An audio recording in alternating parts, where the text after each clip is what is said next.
बीवी की धमकियाँ। पाकिस्तान से किसी ने पूछा है, मैं सेकंड मैरिज करना चाहता हूँ, मैं मुआशी और हर लिहाज से इंसाफ कर सकता हूँ और मेरी पूरी कोशिश होगी कि मैं इंसाफ करूँ। मेरी बीवी काफ़ी मजहबी है।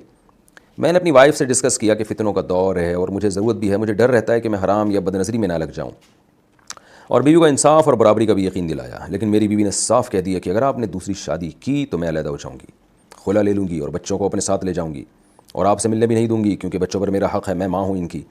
मुझे अपनी बीवी और बच्चों से प्यार है, मगर दूसरी शादी मेरी ज़रूरत है, गुनाह में मुब्तला होने का ख़तरा है, मेरी रहनुमाई फरमाएं। तो जो डर गया वो मर गया, खूब समझ लें। धमकियों में जो आ गया तो वो कुछ भी नहीं कर सकता। जब आप मालदार भी हैं तो फिर मैं नहीं समझता कि एक औरत आपके माल से इस्तिफ़ादा करे, बल्कि और भी औरतों को आप उनकी कफ़ालत भी करें। औरत तो कभी भी नहीं चाहती मेरे ऊपर सोकन आए, लेकिन अल्लाह ने जो कानून बनाया है 4 शादियों का, वो इसलिए कि और भी तो दुनिया में औरतें पड़ी हुई हैं ना, जिनको शौहर चाहिए। उनका क्या होगा? वो नाअहलों से शादी करेंगी, मालदार औरतें फिर गरीबों से शादी करेंगी, फिर एडजस्ट ही नहीं हो पाएंगी। तो जब अल्लाह ने आपको वसाइल भी दिए तो फिर किसी की धमकियों में नहीं आना चाहिए। अल्लाह का हुक्म है, फ़नकिहू मा तौबा लकुम मिनन निसाई मसना व सुलासा व रुबा, कि तुम निकाह करो 2-2 3-3 औरतों से जो तुम्हें पसंद आए। हाँ, अगर अदल नहीं करोगे तो फिर गुनहगार हो गया। तो अगर आप समझते हैं कि आप दोनों के हुकूक अदा कर सकते हैं तो फिर इस ज़माने में फिर बीवी की धमकियों में नहीं आना चाहिए। उसकी वजह यह है कि जितने लोग नहीं कर रहे, धमकियों के खौफ से ही तो नहीं कर रहे ना। अगर इनकी बीवियाँ कहते हैं आप कर लें तो कौन फिर छोड़ेगा? हर आदमी करेगा, वो तो बीवी ही का मसला होता है। उससे नुकसान ये हो रहा है, सोसाइटी में ज़िना बहुत तेज़ी से फैल रहा है, और सिर्फ मर्दों में नहीं, जिन लड़कियों को शौहर नहीं मिल रहे वो कहाँ जाएंगी? आप देखें, सोसाइटी में सर्वे करके देखें, बेड़ा गर्क हो गया है लड़कियों का। बेटियां बापों पे बोझ बन गई हैं। बेटी पैदा होते ही माँ बाप परेशान होते हैं कि इसका होगा क्या। इतने सख्त हालात ख़राब हो गए, तो इसलिए इसमें किसी की धमकियों के असर में नहीं आना चाहिए। बीवी को मोहब्बत से समझा दें कि मैं आपसे मोहब्बत करता हूँ, करता रहूँगा, और मेरे दिल में आपकी वैल्यू कम नहीं होगी, और फिर आप शादी कर लें, बता दें। अगर उसने खुला लेना होगा तो वैसे उसूली तौर पर तो खुला होता ही नहीं है इस तरीके से। अगर औरत कोर्ट से खुला ले लेगी वो शरन का लदम है। कहीं इस बेस पे निकाह करेगी तो वो निकाह नहीं होगा, वो ज़िना होगा, जब तक आप खुला नामे पे साइन नहीं करेंगे। दूसरी बात है कि बच्चों पे ये कहना कि माँ का हक़ है, माँ का भी हक़ है, बाप का भी हक़ है, दोनों का हक़ है। तो जब बच्चे छोटे होते हैं तो माँ के पास रहते हैं, जब बड़े होते हैं 9 साल के हो जाएं और लड़का 7 साल का हो जाए तो फिर बाप का हक़ है, और बालिग होने के बाद दोनों तरफ जहाँ चाहे बच्चे रहें।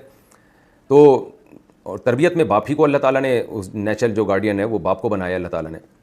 इताअत बाप की होगी, लेकिन रहेंगे माँ के पास भी, बाप के पास भी।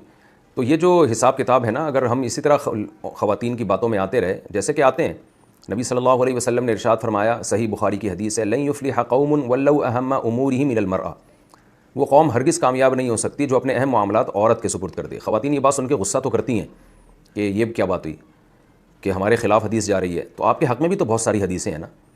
अल्लाह ताला ने सरबराह और डिसीजन मेकर जो बनाया है वो तो मर्द को बनाया है, क्योंकि अगर इसी तरह ख़वातीन की हुकूमत शुरू हो गई और शादी भी उनसे पूछ के की जाए और आगे बड़े बड़े फ़ैसले भी उनसे पूछ के किए जाएँ, तो निज़ाम आलम बर्बाद हो जाएगा। घरों में देख लेना, जिन घरों में मर्दों की नहीं चलती, औरतों की चलती है, ख़वातीन की चलती है, तो उन घरों का हशर तो देखें क्या है, आप खुद जाके देख लें, वो फैमिली सिस्टम तबाह हो जाता है पूरा। तो अल्लाह ताला ने मर्द और औरत दोनों की नेचर को देख के अहकाम नाजिल किए। औरत के हुकूक में अल्लाह ने ये नहीं कहा कि उसको सरबरा बनाओ, बल्कि औरत के हुकूक में ये है कि उसको रिस्पेक्ट दो, उसको मोहब्बत दो, उसके हुकूक पूरे करो। जैसे हमारे नबी सल्लल्लाहु अलैहि वसल्लम अपनी ज़ौजा हज़रत आयशा से मोहब्बत करते थे। अम्मी आयशा फरमाती हैं, जहाँ से मैं पानी पीती थी बर्तन में, जिस जगह से, उसी जगह से नबी सल्लल्लाहु अलैहि वसल्लम अपने मुँह लगा के पानी पिया करते थे।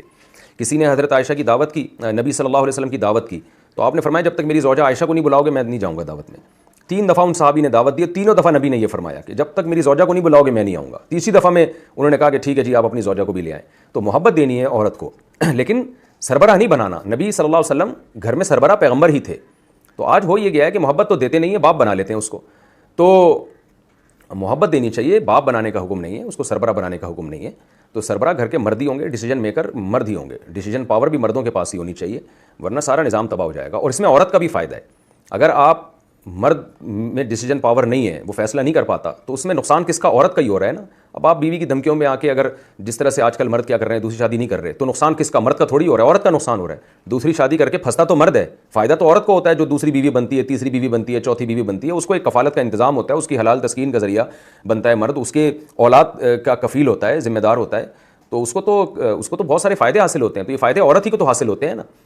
तो औरत ही औरत का नुकसान कर रही है हमारी सोसाइटी में। तो इसलिए मैं फिर भी ये कहता हूँ, बहरहाल ये औरत की नेचर है, वो सोगन बर्दाश्त नहीं करती और ये उसकी नेचर का हिस्सा है। तो औरत को धमकियाँ देने दें, बीवी को धमकियाँ देने दें। वो अगर धमकियाँ देती है तो समझें ये नेचुरल है। कोई औरत ये नहीं कहती कि आप जाएँ काइंडली एक और शादी कर लें, तो ऐसा औरत पे अच्छा भी नहीं लगता और कहना भी नहीं चाहिए।